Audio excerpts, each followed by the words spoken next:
نن ورځې تازه مهم او وروستي خبرونه له موږ سره په لنډو ټکو کې واورئ. درنو لیدونکو السلام علیکم، ستړي مه شئ، وخت مو په خیر. ټاکنو کمیسیون ته به په پیل کې ورشو. ټاکنو کمیسیون وایي نن او سبا کې د پایلو د اعلان په اړه مو مشورې روانې کړي دي. د ټاکنو کمیسیون وایي د میزان د شپږمې د ولسمشریزو ټاکنو د لومړنیو پایلو د اعلان د پریکړې په اړه خپلمنځي سلا مشورې روانې دي. د دغه کمیسیون ویاند عبدالعزیز ابراهیمي له تان سره په خبرو کې وویل د کمیسیون د کمشنرانو ترمنځ د ټاکنو لومړنۍ پایلې نهایي شوې دي. کرکټ ته به ورشو. ګلبدین نایب وایي مشعل د افغانستان کرکټ برباد کړ او اصغر د افغانستان په نوم ریشخند وواهه. د ملي لوبډلې پخواني کپټان په لومړي ځل د نړیوال جام پر مهال د لوبډلې په داخل کې د لانجو په اړه څرګندونې وکړې. نوموړي نن د لوبډلې د مشر په توګه د اصغر افغان د بیا ټاکل کېدو په غبرګون کې د کرکټ پرېښودلو اعلان وکړ او زیاته کړه تر څو چې اصغر افغان د لوبډلې لوبډلمشر وي نو دی به کرکټ سره مخه اعلان کړي.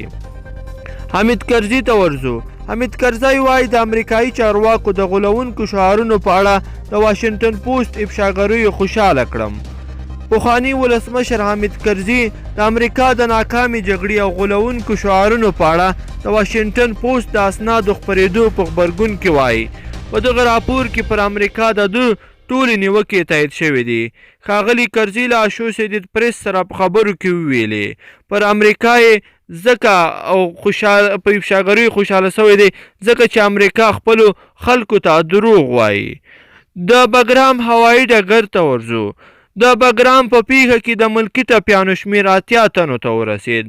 د قوس په 20 نیټه د سهار په 5 بجو په بګرام هوایي ډګر د 2 موټر بم بریدونو او وسلوالې نښتې له امله د ملکي ټپیانو شمېر 80 تنو ته لوړ شو.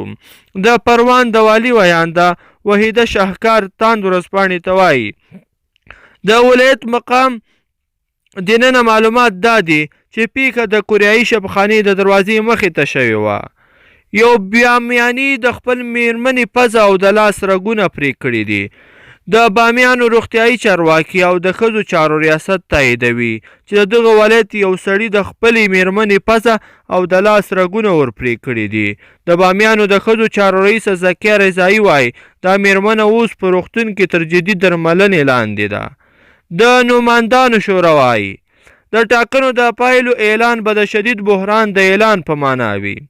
د ولسمشرۍ د نوماندانو شورا ګواښ کړی که د ټاکنو کمیسیون پایل اعلان کړي نو لویه تېروتنه به وکړي چې هېواد به ورسره د شدید بحران خواته ولاړ شي. دوی چې نن چهارشنبه یو وار بیا له رسنیو سره راټولو او د ملي مشارکت د حکومت غوښتنه یې وکړه. درنو لیدونکو په دې هیله چې د نن ورځې خبري ټولګه مو خوښه شوې وي. که مو خوښه شوې وي نو در سره لایک کړئ او نورو ملګرو سره هم شریکه کړئ. مننه.